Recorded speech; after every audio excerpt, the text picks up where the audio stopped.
Assalamualaikum. Tema 1, subtema 4, pembelajaran 4, 5, dan 6, kelas 2 MI Muhammadiyah Tangkisan Pos. Anak-anakku, coba kalian buka buku paket kalian halaman 163. Kita memasuki pembelajaran 4. Perhatikan gambar percakapan di bawah ini. Ayo kita ikut bergotong royong membersihkan lingkungan. Edo menjawab, "Tidak mau aku malas. Bekerja bakti itu melelahkan." Lalu gambar yang kedua, ayo kita ikut bergotong royong membersihkan lingkungan. "Maaf, saya tidak bisa ikut bekerja bakti karena ada keperluan mendadak." Anak-anakku, apakah kalian bisa menunjukkan mana kalimat penolakan? Ya, kalimat penolakan buku dilingkari dengan warna merah.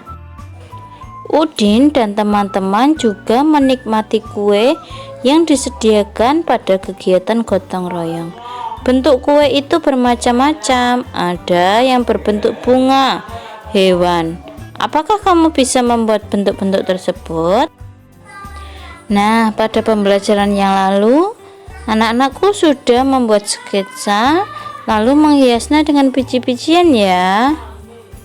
Lanjutkan kegiatan menghias dengan biji-bijian jika masih ada yang belum selesai.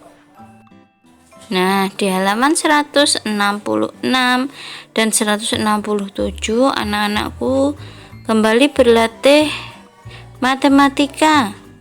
Supaya lebih paham, kalian tuliskan di buku paket tema dengan caranya.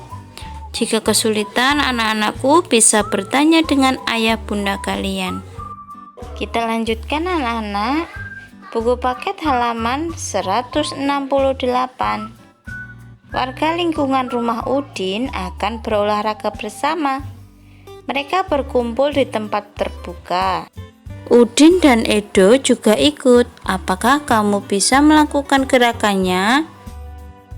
Nah, untuk halaman 168 dan 169, anakku sudah mempraktekkan gerakan melompat. Ya, gerakan melangkah juga bisa. Anak-anakku sudah mempraktekkan permainan tapak gunung. Itu artinya anak-anakku juga sudah mempraktekkan PJOK halaman 168 dan 169. Nah, ini ada percakapan Udin dan Made. "Made, ayo kita berolahraga bersama di lapangan." "Maaf Din, kali ini aku tidak ikut berolahraga." "Tidak apa-apa Made, apakah kamu akan pergi ke suatu tempat?" "Betul Din, aku akan mengunjungi paman bersama keluargaku." "Baiklah, selamat bersenang-senang." "Terima kasih Udin." Coba kita jawab sama-sama pertanyaan di bawah ini anak-anak.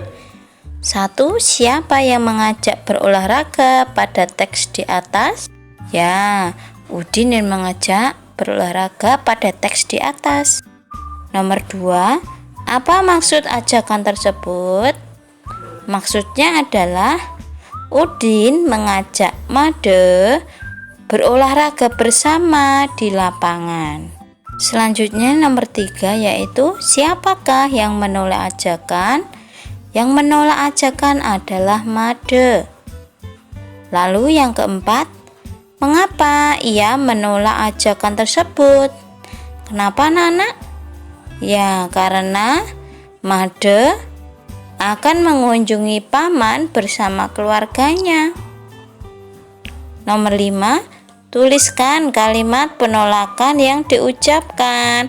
Tadi mana ya kalimat penolakannya? Ya, "Maaf Din, kali ini aku tidak ikut berolahraga." Bacalah pengalaman Udin di bawah ini. Olahraga bersama. Warga di sekitar rumahku akan berolahraga bersama. Kegiatan tersebut dilakukan di lapangan. Di perjalanan menuju lapangan, aku bertemu Made. Aku mengajak Made untuk ikut berolahraga. Namun, Made tidak bisa ikut. Made akan mengunjungi pamannya. Tiba di lapangan, sudah banyak anak yang berkumpul. Mereka sedang melakukan pemanasan. Kami berolahraga dengan kompak. Kami senang berolahraga bersama. Made menolak ajakan Udin dengan sopan. Sikap Made dan Udin menunjukkan kerukunan dan persatuan. Menjaga persatuan dan kesatuan di masyarakat sesuai dengan pengamalan sila ketiga Pancasila. Tuliskan contoh pengamalan sila ketiga di masyarakat, yaitu menjaga kerukunan dan keamanan lingkungan sekitar. Beri tanda centang pada kolom yang tepat.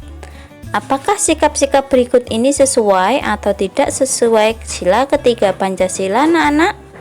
Yang pertama, melakukan ronda menjaga keamanan bersama-sama. Kira-kira ini sesuai tidak ya dengan sila ketiga Pancasila? Ya, sesuai ya. Lalu yang kedua, hanya bergaul dengan tetangga dekat saja. Nah, ini tidak menunjukkan pengamalan sila ketiga. Lalu yang ketiga, melakukan kerja bakti membersihkan lingkungan. Nah, kalau ini sesuai ya anak-anak ya. Sesuai dengan sila ketiga Pancasila, menunjukkan kerukunan dengan tetangga. Yang keempat, ikut serta dalam kegiatan warga. Ini hampir sama dengan nomor 3 anak-anak. Jadi kegiatan warga itu ada bergotong royong, rapat desa, dan lain-lain. Ini juga menunjukkan kerukunan. Lalu yang kelima, lebih menyukai barang-barang dari luar negeri. Ya, artinya tidak cinta tanah air. Nah, ini berarti tidak sesuai dengan pengamalan sila ketiga Pancasila. Buku paket halaman 175 anak-anak. Ketika menolak permintaan orang lain, kita harus mengucapkan dengan sopan. Kerukunan akan terjaga bila kita bertutur kata dengan baik. Pernahkah kamu mendengarkan dongeng tentang menolak permintaan seseorang? Kisah JJ si jerapah. Di padang rumput yang luas, hiduplah sekelompok jerapah. Ada jerapah bernama JJ dan Jojo. JJ bersifat sombong karena merasa tubuhnya paling tinggi. Jojo bersifat baik hati, tubuhnya tidak terlalu tinggi. Pada suatu hari, kakek jerapah meminta tolong pada JJ dan Jojo. Kakek jerapah minta tolong diambilkan daun segar. Namun JJ menolak. Tidak mau kek, saya sedang repot. Jojo dengan sekuat tenaga mengambil daun segar untuk kakek jerapah. Suatu hari, JJ mendapat kesulitan. JJ jatuh. Kakinya terjepit bebatuan. Teman-teman hewan lain tidak tega melihat JJ kesulitan. Mereka menolong JJ. Akhirnya, JJ sadar bahwa saling menolong antar teman itu penting. Dalam dongeng terdapat sikap gotong royong. Selain itu, terdapat sikap adil dalam menolong orang lain. Sikap tersebut sesuai dengan pengamalan sila keempat dan kelima Pancasila. Lalu, hubungkan gambar pengamalan sila Pancasila dengan sila Pancasila yang sesuai. Nah, coba anak-anakku hubungkan. Untuk gambar yang atas, sebelah kiri mereka sedang bermusyawarah atau sedang berdiskusi, itu menunjukkan pengamalan sila keempat. Kalian tarik garis dengan gambar kepala banteng. Lalu di samping kanannya ada orang yang sedang membantu korban bencana alam. Itu berarti pengamalan sila keberapa anak-anak? Sila kelima. Lalu di bawahnya juga ada gambar orang-orang yang sedang bermusyawarah. Nah, itu tadi adalah sila keempat Pancasila. Kalian tarik garis di gambar kepala banteng. Lalu untuk gambar yang bawah ada ibu-ibu dan bidan sedang posyandu. Nah, posyandu ini merupakan pengamalan sila kelima Pancasila. Yang selanjutnya gambar Udin sedang membantu nenek menyeberang jalan. Kira-kira ini pengamalan sila keberapa? Ya, sila kelima Pancasila. Simbolnya adalah padi dan kapas. Kalian tarikkan garis dengan menggunakan penggaris. Nah, anak-anakku, contoh pada gambar tadi kalian tuliskan pada kolom ini. Ya, sila keempat dan kelima Pancasila kalian tuliskan di kolom. Lalu anak-anakku, pada halaman 178 membuat soal cerita berdasarkan kalimat matematika, penjumlahan dan pengurangan di bawah ini. Yang pertama, ayah memetik buah mangga sebanyak 193. Lalu pada hari berikutnya ayah memetik buah mangga lagi sebanyak 117.